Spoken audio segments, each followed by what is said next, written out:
Hello, I'm Robin. Welcome to Bookspin. On the Sand Planet was first published in Amazing Stories, December 1965. And this story concludes Casher O'Neill's quest to liberate his homeworld.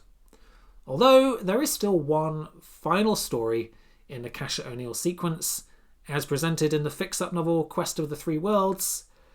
I haven't read that one yet though, so I don't yet know how that ties in with the overall narrative.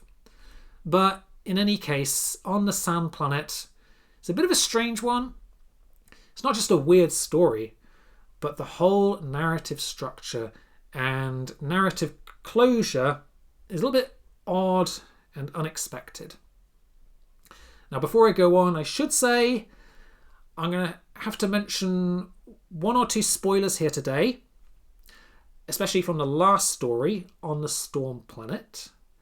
And also, I have to discuss the outcome of Casher's final encounter with his antagonist, Colonel Wedder, just so you know. Now, this story takes off right where the last episode, On the Storm Planet, finished. Casher is back on his home world, Mizar, that is the Sand Planet, in his native city of Kahir.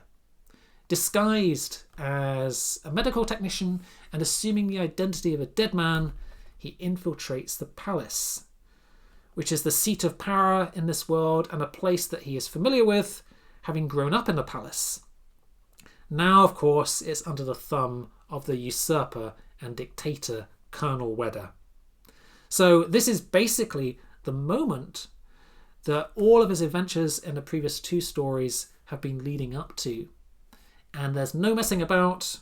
We get straight into the action right in the first few pages of this story. So Casher successfully finds his way into his nemesis's presence, but the actual encounter surprisingly lacking in narrative tension. Now, in the last story, Casher incorporated the Turtle Girl Truth's psychic powers through a kind of mind imprinting process, right? This is what she gave him as a sort of parting gift to help him in his mission. And what he does is he uses his new power against Wedder as a kind of psychic weapon, which has the effect of altering Wedder's biochemical system permanently. That's what we're told. And transforming Wedder's personality so that he becomes a benign ruler. And that's it. It's all over in a moment. And that is all Casher needs to do. He doesn't seek to overthrow Wedder or apprehend him. It's enough just to quietly change his personality in this manner. Without him even knowing it, right? And despite Casher's private fantasies of revenge, there's no need for vengeance. There is no hand of justice, no grand upheaval or revolution. This is all that needs to be done. So it's a little bit unexpected, a little bit anticlimactic. But at the same time, I also think it's quite refreshing, I guess. I mean, wouldn't it be great if someone could do this in real life, right? Just quietly, psychically transform the personalities of world leaders and force them into being good people. I think that could surely help solve some of the world's problems, perhaps. Anyway, now that Casher is satisfied that he's achieved what needs to be done, he leaves the palace behind, and the rest of the story is basically his search for meaning and purpose in life and what to do next.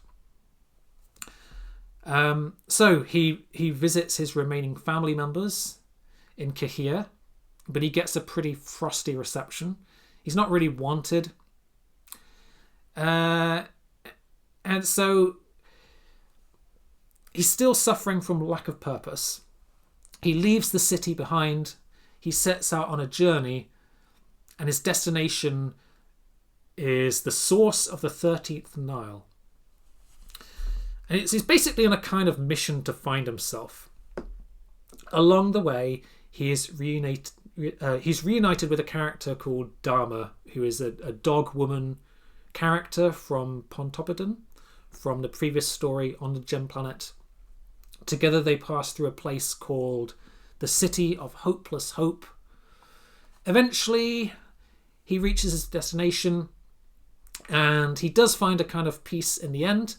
He overcomes his loss of purpose, and he also finds a romantic interest in a former lady of the instrumentality named Salalta.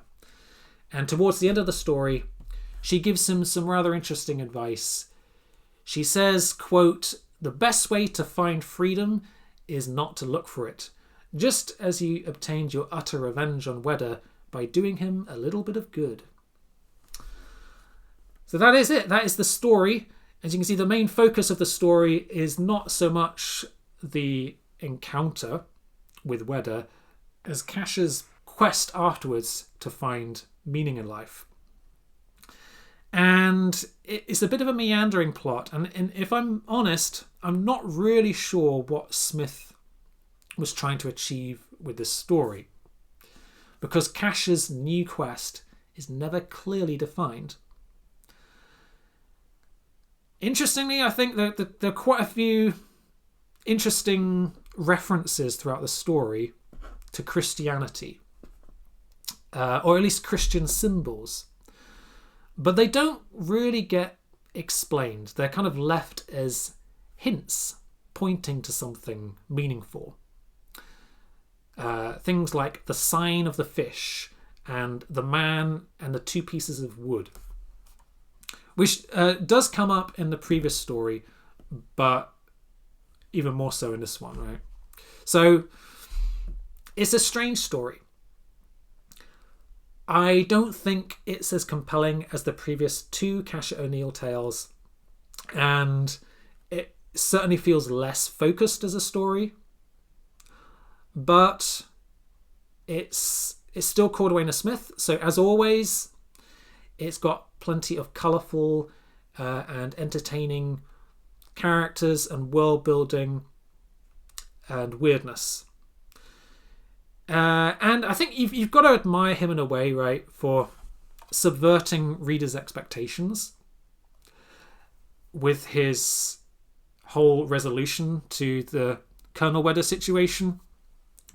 We are so used to a hero's journey culminating in a final epic showdown with the antagonist, and that is just not what happens here. It's not even the focus of the story. Wedder doesn't even lose power in the end. He's just a transformed personality. So I wasn't expecting that, but I do think this would have been a bit more interesting, at least if there was some kind of struggle in that episode. In the end, it was just all too easy to achieve. So I wouldn't say that this is a top tier Cordwainer Smith story, but it's still pretty quirky and entertaining.